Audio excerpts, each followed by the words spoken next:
ನಮ್ಮ Sahyadri news channel ಅನ್ನು YouTube, Facebook ಹಾಗೂ ಇನ್ಸ್ಟಾಗ್ರಾಂನಲ್ಲಿ ನೋಡಿ. ಸಬ್ಸ್ಕ್ರೈಬ್, ಲೈಕ್ ಮತ್ತು ಶೇರ್ ಮಾಡಿ ಪ್ರೋತ್ಸಾಹಿಸಿ. ಪೂರ್ವಜರು ಕೂಡ ಶಿವಮೊಗ್ಗದಿಂದನೇ ನಾವು ವಲಸೆ ಹೋಗಿದ್ದು ಮಾಗಡಿ ತಾಲೂಕು ರಾಮನಗರ ಡಿಸ್ಟಿಕ್ಗೆ.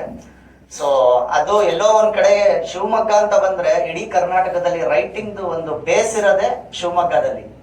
ಸೊ ಇಲ್ಲಿ ಪ್ರೆಸ್ ಮೀಟ್ ಮಾಡ್ಬೇಕಿತ್ತಂತ ಅನ್ನೋದು ನನ್ನ ತುಂಬಾ ದೊಡ್ಡ ಆಸೆ ಆಗಿತ್ತು. ಸೊ ಅದು ಇವತ್ತು ನೆರವೇರಿದೆ.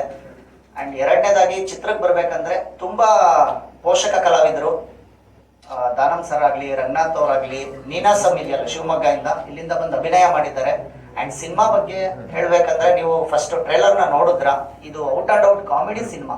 ಪ್ರತಿಯೊಂದು ಫ್ರೇಮ್ ಅಲ್ಲೂ ಕೂಡ ಕಾಮಿಡಿನೇ ಹೇಳಿದೀವಿ. ಇವತ್ತಿನ ದಿನ ನಾವು ಏನಿಲ್ಲ ಹಾಕೊಂಡಿದೀವಲ್ಲ ಟ್ಯಾಗ್ ಲೈನು, ಇಂಜಿನಿಯರಿಂಗ್ ಮಾಡಿರ್ತೀವಿ ಬಟ್ ಇಂಜಿನಿಯರ್ ಆಗಿರಲ್ಲ, ಬೇರೆ ಏನೋ ಮಾಡ್ಕೊಂಡಿರ್ತೀವಲ್ಲ, ಮತ್ತೆ ಮಿಸ್ ಆಗಿ ಪಾಸ್ ಆಗ್ಬಿಡ್ತಾರಲ್ಲ ಹುಡುಗರು. ಆ 3 ಜನ ಹುಡುಗರ ಕಥೆನೆ ಇಂಟರ್ವಲ್. ಯಾಕೆ ಇದಕ್ಕೆ ಇಂಟರ್ವಲ್ ಅಂತ ಇಟ್ವಿ ಅಂತ ಅನ್ನೋದು ಕ್ಲೈಮ್ಯಾಕ್ಸ್ 10 ನಿಮಿಷ ನೀವು ನೋಡಿದ್ರೆ ಅಲ್ಲಿ ಗೊತ್ತಾಗುತ್ತೆ ಯಾಕೆ ಈ ಸಿನಿಮಾಗೆ ಇಂಟರ್ವಲ್ ಅಂತಾನೆ ಇಟ್ಟಿದ್ದಾರೆ ಅಂತ ಹೇಳಿ. ಅಲ್ಲಿ ಕ್ಲೈಮ್ಯಾಕ್ಸ್ ಅಲ್ಲಿ ಬರುವಂತ ಪ್ರತಿಯೊಂದು ಮಾತುಗಳು ಜೀವನದ ಇಂಟರ್ವಲ್ಗೆ ಸಂಬಂಧಪಟ್ಟಿದ್ದು. ಇದು ಯಾವ್ದೋ ಇಂಟರ್ವಲ್ ಅಂದ ತಕ್ಷಣ ಹಾರರು ಆತರ ಏನಿಲ್ಲ. ಜೀವನದಲ್ಲಿ ಎಲ್ರ ಜೀವನದಲ್ಲೂ ಒಂದು ಇಂಟರ್ವಲ್ ತಗೊಂಡಿರ್ತೀವಲ್ಲ, ಅದನ್ನ ನಾವು ಇಂಟರ್ವಲ್ ಅಂತ ಸಿನಿಮಾ ಟೈಟಲ್ ಇಟ್ಕೊಂಡೆ ಮಾಡಿದೀವಿ. ಮತ್ತೆ ಬಹುಮುಖ್ಯವಾಗಿ ನೀವೆಲ್ಲ ಅಬ್ಸರ್ವ್ ಮಾಡಿರ್ಬೋದು, ಸಿನಿಮಾದ ಟ್ರೇಲರ್ ಅಲ್ಲೇ ನಾವು ಇಂಟರ್ವಲ್ ನ ಕೊಟ್ಟಿದ್ದೀವಿ. ಅದನ್ನ ಬಹುಶಃ ಯಾವ ಇಂಡಸ್ಟ್ರಿನಲ್ಲೂ ಕೊಟ್ಟಿರ್ಲಿಲ್ಲ. ಅದೊಂದು ಮಾಡ್ಬೇಕನ್ನೋದು ಮುಂಚೆಯಿಂದ ನಮ್ಗೊಂದು ಇಷ್ಟ ಆಗಿತ್ತು.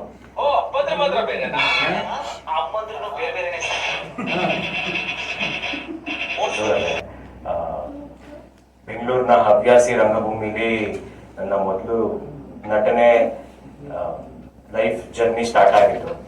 ಸೊ ಹಾಗಾಗಿ MNC ಕೆಲಸ ಮಾಡಿ ನ್ಯಾಷನಲ್ ಕಾಲೇಜ್ ಜೈನಗರಲ್ಲಿ ಓದ್ತಾ ಅಲ್ಲಿ ರಂಗಭೂಮಿಲಿ ತೊಡಗಿಸ್ಕೊಳ್ತಾ ಅಲ್ಲಿಂದ ಸೀರಿಯಲ್ಸ್ ಮಾಡ್ತಾ ಇದ್ದು ನನ್ನ ಮೊದಲನೇ ಸಿನಿಮಾ.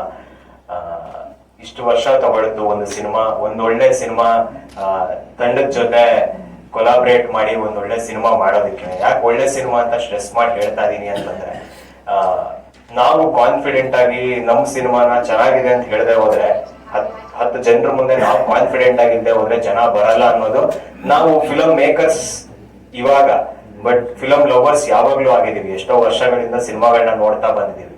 ನಮ್ಮಲ್ಲೇ ಕಾನ್ಫಿಡೆನ್ಸ್ ಇಲ್ಲ, ಪ್ರೆಸ್ ಅಲ್ಲಿ ಕೂತು ಅಥವಾ ಜನರ ಮುಂದೆ ಯಾರು ಕಾನ್ಫಿಡೆನ್ಸ್ ತೋರಿಸಿರಲ್ವ, ಆ ಸಿನಿಮಾಗಳಿಗೆ ಜನ ಹೋಗಿದ್ ನನ್ ಕಂಡಿಲ್ಲ. ಸೊ ನಾನೇ ಹೋಗಿರಲ್ಲ. ಸೊ ಹಾಗಾಗಿ 100% ಕಾನ್ಫಿಡೆಂಟ್ ಆಗಿ ಹೇಳ್ತೀನಿ ನಮ್ ಸಿನಿಮಾ ಚೆನ್ನಾಗಿದೆ. ಯಾಕೆ ಅಂದ್ರೆ ಬರವಣಿಗೆ ತುಂಬಾ ಚೆನ್ನಾಗಿದೆ, ಅದೇ ಇಷ್ಟ ಆಗಿದ್ದು ಈ ಸಿನಿಮಾಲಿ. ಯಾಕೆ ಚೆನ್ನಾಗಿದೆ ಬರವಣಿಗೆ ಹೆಂಗ್ ಹೇಳ್ತೀರಾ ಅಂತ ನೀವು ಕೇಳೋದಾದ್ರೆ, ಈ ಸ್ಕ್ರಿಪ್ಟ್ ನನಗೆ ಕೊಟ್ಟಾಗ ಮಿನಿಮಮ್ 1 ವಾರ ಆದ್ರೂ ಕಾಡಿತ್ತು ನನ್ನ ಪಾತ್ರ. ನಾನು ಲಾಸ್ಟ್ ಪ್ರೆಸ್ ಮೀಟ್ ಅಲ್ಲೂ ಹೇಳಿದೆ, ನನ್ನ ಪಾತ್ರ ಈ ಸಿನಿಮಾದಲ್ಲಿ 99% ಜನ ಮಿಡಿಲ್ ಕ್ಲಾಸ್ ಹುಡುಗರಿಗೆ ಸಿನಿಮಾ ನೋಡ್ಬೇಕಾದ್ರೆ ಸ್ಕ್ರೀನ್ ಮುಂದೆ ಕೂತಾಗಿರಲ್ಲ, ಮಿರರ್ ಮುಂದೆ ಕೂತು ಅವ್ರವ್ರ ಜೀವನ ಅವ್ರವ್ರು ನೋಡ್ಕೊಂಡಂಗಿರತ್ತೆ. ಆ ಪಾತ್ರದ ಜರ್ನಿ ಹಂಗಿದೆ. ನಾನು ಬೇಸಿಕಲಿ ಒಬ್ಬ ಮಿಡಿಲ್ ಕ್ಲಾಸ್ ಹುಡುಗ. ಬೆಂಗಳೂರಲ್ಲಿ ಪ್ರತಿಯೊಂದು ಕೆಲ್ಸಕ್ಕೂ ಎಲ್ಲ ಸ್ಟಾರ್ಟ್ ಅಲ್ಲಿ ರೋಡ್ ಅಗೀತಾ, ಕಂಪ್ನಿಗಳಿಗೆ ಅಗೀತಾ, ಒಳ್ಳೆ ಪರ್ಸೆಂಟೇಜ್, ಮೀಡಿಯೋಕರ್ ಪರ್ಸೆಂಟೇಜ್ ತಗೊಂಡಿರುವಂತ ಹುಡುಗ ಕೆಲ್ಸಗಳಿಗೆ ಅಗೀತಾ, ಎಲ್ಲೋ ಒಂದು MNC ಕೆಲಸ ಸಿಕ್ಕಿ ಪ್ರತಿಯೊಂದು ಕೆಲ್ಸಕ್ಕೂ ಕಷ್ಟಪಟ್ಟಿದ್ದ ಹುಡುಗನೇ ನಾನು. ಸೊ ಹಾಗಾಗಿ ನನಗೂ ರಿಲೇಟ್ ಆಯ್ತು. ಆ ಮಧ್ಯಂತರ ಅಂತ ಬಂದಾಗ 2 ಸೈಡ್ ಬರುತ್ತೆ ಪ್ರತಿಯೊಬ್ಬನ ಜೀವನದಲ್ಲೂ. ನನ್ನ ಪ್ರಕಾರ, ನನ್ನ ಎಕ್ಸ್ಪೀರಿಯನ್ಸ್ ಅಂತಲ್ಲ, ನಾನು ಕಂಡಿರೋದು, ನಾನು ಇದರಲ್ಲಿ ಎಲ್ಲಾ ಜೀವನದಲ್ಲೂ ಒಂದು ಮಧ್ಯಂತರ ಬಂದ್ರೆ ಒಂದು ಪಾಸಿಟಿವ್ ಸೈಡ್ ಟರ್ನ್ ಆಗುತ್ತೆ, ಒಂದು ನೆಗೆಟಿವ್ ಸೈಡ್ ಟರ್ನ್ ಆಗುತ್ತೆ ಎಲ್ಲಾ ಜೀವನನು. ಮತ್ತೆ ಒಂದು ನ್ಯೂಟ್ರಲ್ ವೇ ಬಂದಿ ನನ್ ಜೀವನ ಹೆಂಗಿರ್ಬೇಕು ಅಂತ ಹೆಂಗ್ ರೂಪಿಸ್ಕೊಳ್ತಾರೆ ಅನ್ನೋದ್ರ ಬಗ್ಗೆ ಈ ಪಾತ್ರ ಸಾಕ್ತಾ ಹೋಗುತ್ತೆ. ನನ್ನ ಪಾತ್ರದ ಜೊತೆಗೆ ನನ್ನ ಪಾತ್ರದ ಹೆಸರು ಬೇಸಿಕಲಿ ಗಣೇಶ್ ಎಸ್ ಅಂತ.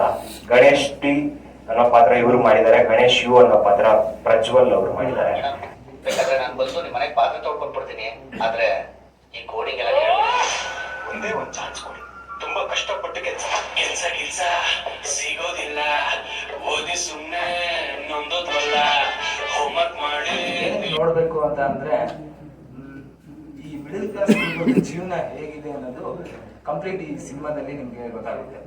ಈಗ ಮಿಸ್ ಆಗಿ ಒಂದು 28 ಬಂದಿದ್ನ ಇನ್ನೊಂದ್ 2-3 ಮಾರ್ಕ್ಸ್ ಹಾಕಿ ಅದನ್ನ ಪಾಸ್ ಮಾಡಿ ಕಳಿಸು ಅಂತ ಅಂತಾರಲ್ಲ, ಆಗ ಮಿಸ್ ಆಗಿ ಪಾಸ್ ಆದವ್ರ ಜೀವನ ಹೇಗಿದೆ ಅನ್ನೋದು ನಿಮ್ಗೆ ಕಂಪ್ಲೀಟ್ ಈ ಸಿನಿಮಾದಲ್ಲಿ ಗೊತ್ತಾಗುತ್ತೆ. ಆಮೇಲೆ ಈ ಸಿನಿಮಾದಲ್ಲಿ ರೈಟಿಂಗ್ ತುಂಬಾ ಚೆನ್ನಾಗಿದೆ ಇವ್ರು ಹೇಳ್ತಾರೆ. ದಯವಿಟ್ಟು ಮಾರ್ಚ್ 7ನೇ ತಾರೀಕು ಎಲ್ಲರೂ ಬಂದು ಸಿನಿಮಾ ನೋಡ್ಬೇಕಂತ ಕೇಳ್ಕೊಳ್ತೀನಿ. ಶಿವಮೊಗ್ಗ ಜನತೆಗೆ ನಾನು ಕೇಳ್ಕೊಳ್ಳೋದೇನಂದ್ರೆ ಮಾರ್ಚ್ 7ನೇ ತಾರೀಕು ನಮ್ಮ ಸಿನಿಮಾ ಬಿಡುಗಡೆ ಆಗ್ತಾ ಇದೆ. ನಿಮ್ಮ ಹತ್ತಿರದ ಚಿತ್ರಮಂದಿರಗಳಲ್ಲೂ ಆಗುತ್ತೆ, ಮಲ್ಟಿಪ್ಲೆಕ್ಸ್ಗಳಲ್ಲೂ ಆಗುತ್ತೆ. ಅತಿ ಕಡಿಮೆ ದರದಲ್ಲೇ ನಾವು ಇದಕ್ಕೆ ಟಿಕೆಟ್ನ ಇಡುವಂತ ಪ್ರಯತ್ನ ಮಾಡ್ತಾ ಇದೀವಿ. ಸೊ ಎಲ್ಲರೂ ಬಂದು ಸಿನಿಮಾ ನೋಡಿ, ಸಿನಿಮಾ ನೋಡಾದ್ಮೇಲೆ ನಿಮ್ಮ ಹಾನೆಸ್ಟ್ ರಿವ್ಯೂನ ನಮ್ಗಳಿಗೆ ಶೇರ್ ಮಾಡಿ ಅಂತ ಕೇಳ್ಕೊಂತೀನಿ. ಈ